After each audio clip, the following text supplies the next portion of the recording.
Your butt is home to a powerful group of muscles that play a key role in many movements. And of course, they just look good when they're well developed, on both men and women. But they're also a muscle group that many tend to struggle with developing and strengthening. This can not only potentially lead to problems and imbalances elsewhere in the body, but can also lead to the dreaded pancake butt. To fix this and to maximize your glutes development, you need to first realize that they're designed to do much more than just squat and deadlift, and that you can experience much more overall growth and strength in the different regions and muscles that make up your glutes by simply implementing the right variety of glutes exercises. Now, although the best exercises for the glutes will vary individually, generally, if we want to maximize the glutes development, then you want to ensure that you're training them with at least one exercise from each of the following 4 categories. And this applies to both men and women. The first category is a thrust or bridge exercise to build the upper and lower glutes, and will provide the most amount of tension on the glutes when they're in the fully contracted position. The second category is a squat or lunge exercise to emphasize the lower glutes and quads, and will provide the most amount of tension on the glutes when they're in a fully stretched position. The third category is a hinge or pull exercise to emphasize the lower glutes and the hamstrings. And the fourth category is an abduction movement, which will mostly emphasize the upper glutes by targeting the glute medius, a muscle that's often left neglected. Choosing an exercise in each of these 4 categories helps provide not only total glutes development, but total leg development as well. Now, as for what the best exercise is for each of these 4 categories, that is going to vary individually, but some options are definitely better than others. And to help us out with choosing what an appropriate exercise would be for each of these 4 categories, we're going to rely on the expertise of Bret Contreras, aka the Glute Guy, a well-known published researcher and author who's had the pleasure of studying the glutes for over 20 years, and was actually the one who initially popularized the hip thrust. Here's what he recommended. All right, so Bret, going into the first category of a thrust or bridge movement for the entire gluteal region, what would you suggest is a good exercise to throw in this one? Well, I would just say just a barbell hip thrust. And I like pausing at the top too if possible. So the pause barbell hip thrust would be my exercise of choice for that category. In terms of execution, what are some cues and form tips that you could give to help maximize glutes activation with this movement? So for the hip thrust, the general form, there's 2 different strategies. One is the posterior pelvic tilt method, where you're looking forward.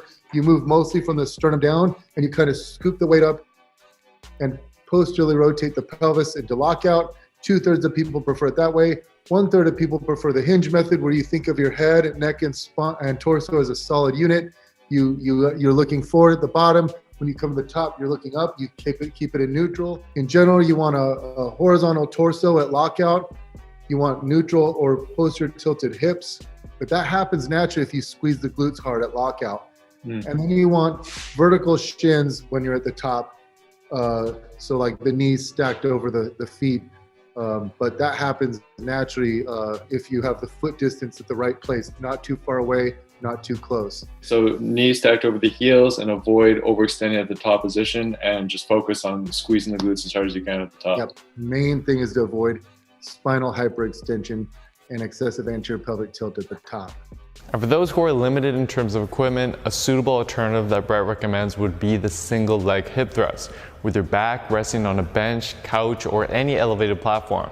And for this movement, you actually want to execute it using the hinge method that he previously described, which involves focusing on keeping your head, your neck, and your torso in alignment and neutral as you execute each rep.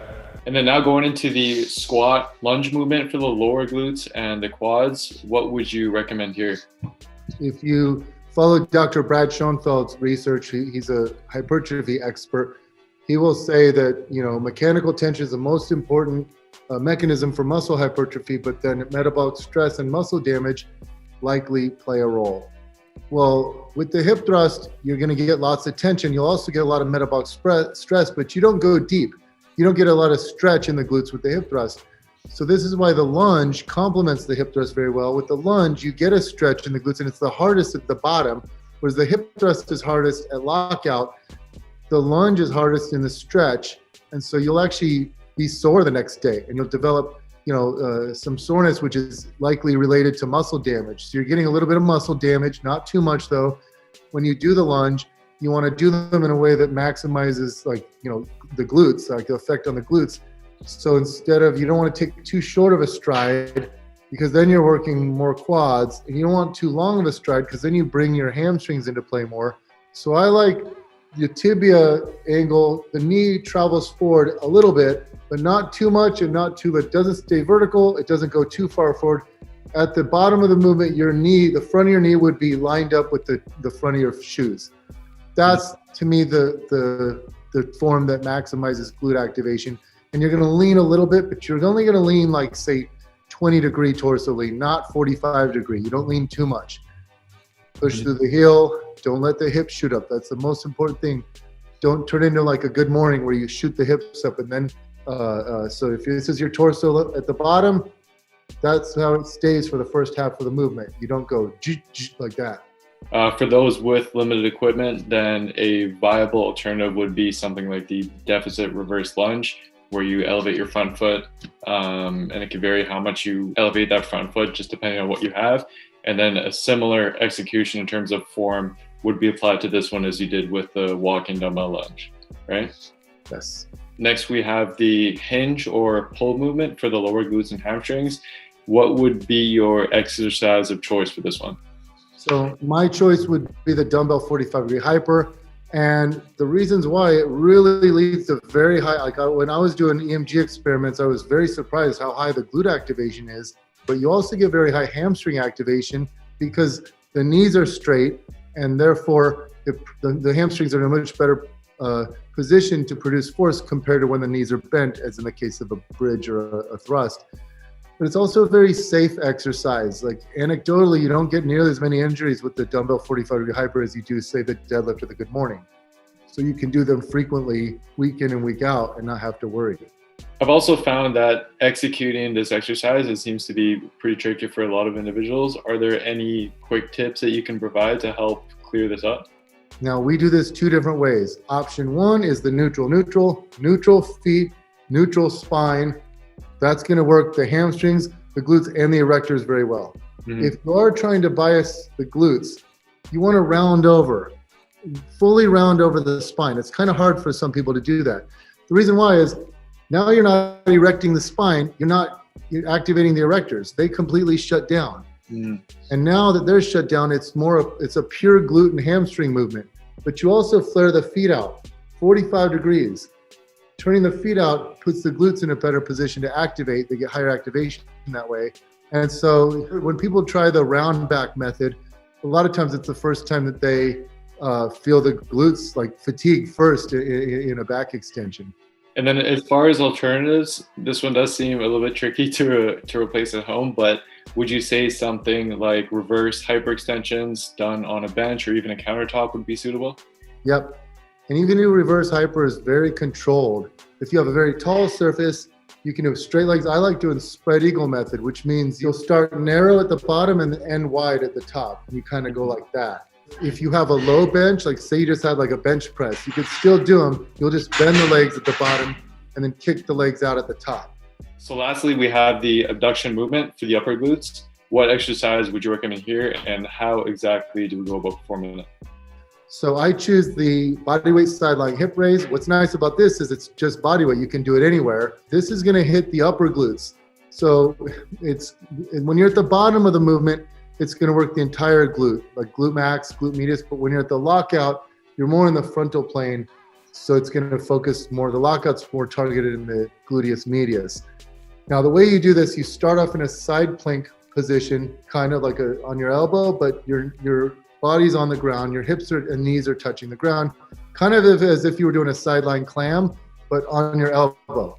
Then you push through the grounded knee, push as tall as you can, and you're going to you aim to achieve maximum hip separation. So both legs abduct as much as possible.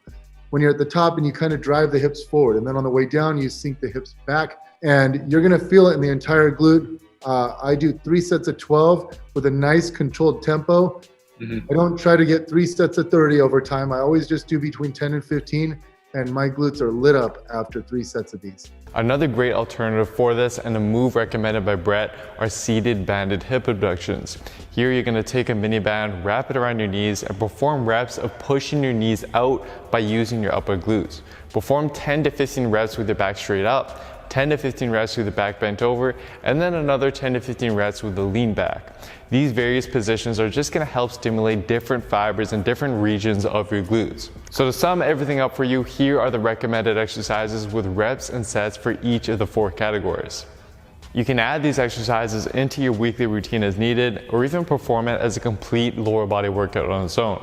But hopefully you're able to see that in order to speed up your results and train efficiently, then you need to pay close attention to both the exercises that you include in your routine, but then also how you go about implementing and performing them. And for a complete step-by-step science-based program that shows you exactly how to train, eat, and recover week after week to maximize your results, then simply head on over to builtwithscience.com and take our analysis quiz to discover which of our approaches is best for you and your specific body. And of course, a huge thank you to Bret for his help on this video. To check out some of his work and the various programs that he offers, you can simply head on over to his site, bretcontreras.com. Anyways, that is it for today, guys. I hope you enjoyed this video. Please don't forget to show your support by giving the video a like, leaving a comment down below as to what you'd like to see me cover next, subscribing to the channel, and turning on notifications for the channel as well, as this all really does help me out. Thank you so much, everyone, and I'll see you next time.